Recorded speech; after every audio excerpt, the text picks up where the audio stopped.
10 for 10 for the week ending February 15, 2025. A quick 10-minute wrap-up of the week's compliance news. Well, this is the podcast for you, 10 for 10, where Tom Fox, the voice of compliance, wraps up 10 top compliance stories which occurred over the past week. If you don't know, Tom has a daily news podcast, appropriately called the Daily Compliance News, and 10 for 10 wraps up the week. So get up on a Saturday morning, have a great cup of coffee, and check out 10 for 10, the podcast which gives you the week's top compliance news. Are you interested in upping your game in compliance through the use of AI and machine learning technology? Well, check out my latest book, Upping Your Game, How Compliance and Risk Management Move to 2030 and Beyond. You can check it out in the show notes. I've got a link to the purchase at Amazon.com. Upping Your Game. Our first story comes to us from Business Insider, which reports that Elon Musk, in an all-hands meeting, has told Tesla staff that 2026 will be the hardest years of their lives. Now, how's that for motivation? The reason? Well, Elon Musk has a $1 trillion bonus package if he hits certain metrics. And of course, the only way to hit those metrics is if the Tesla team has the hardest year of their life. Will that be a rallying cry, or will that give workers consideration of, are they going to share in that $1 trillion bonus? Well, I will leave that one to you to figure out. Next up from Political, right-wing lawmakers in the EU have sued Parliament over a blocked corruption inquiry. One of the EU's top courts is being asked to examine whether the European Parliament breached its legal obligations by denying lawmakers the chance to investigate the bloc's handling of vaccine contracts. The General Court has received a motion from certain MPs that argue that a decision not to allow a vote on the establishment of an investigative committee was unlawful. So, interesting that the right wing and far right would use sunshine as a disinfectant to put the light of day on fraud and corruption. Certainly not the case in the United States. From Bloomberg, there is a fintech fraud scandal which has been uncovered in Germany, with police making several arrests to break up alleged fraud and money laundering networks. The scheme, detailed by authorities as a part of Operation Chargeback, led to damages totaling more than 300 million euros. The criminals operated through payment firms, and the police said they suspect former employees at 4 big German payment providers had knowledge of the fraudulent activities or even cooperated.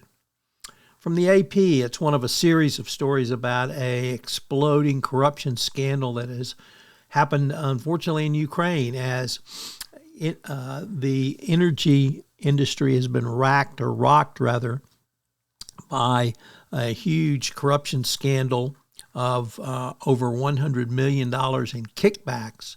The anti-corruption watchdog in Ukraine, the same agency Zelensky had sought to weaken earlier this year, revealed findings of 15 months of investigations, which led to the resignation of certain officials. It's unclear if arrests will be made, but Ukraine still struggles with corruption. Next up, from the Wall Street Journal, it reports that a Chinese AI company worked around U.S. rules to obtain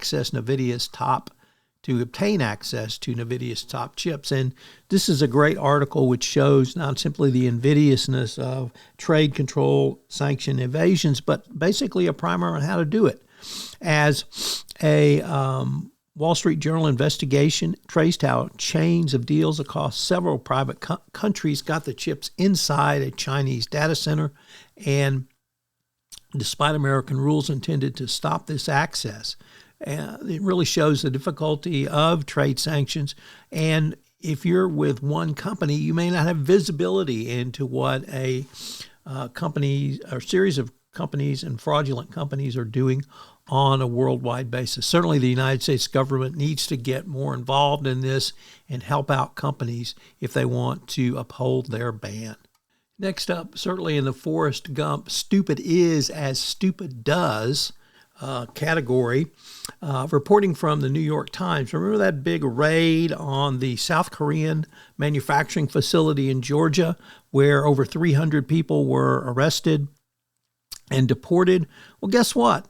All of them have gotten their visas reinstated. Yes, not one of these people was here in the United States illegally, and it shows the idiocy of the Trump administration that they have no idea what they're doing and not only pissing off royally a key ally, but losing all of that productivity for chips that we need here in the United States.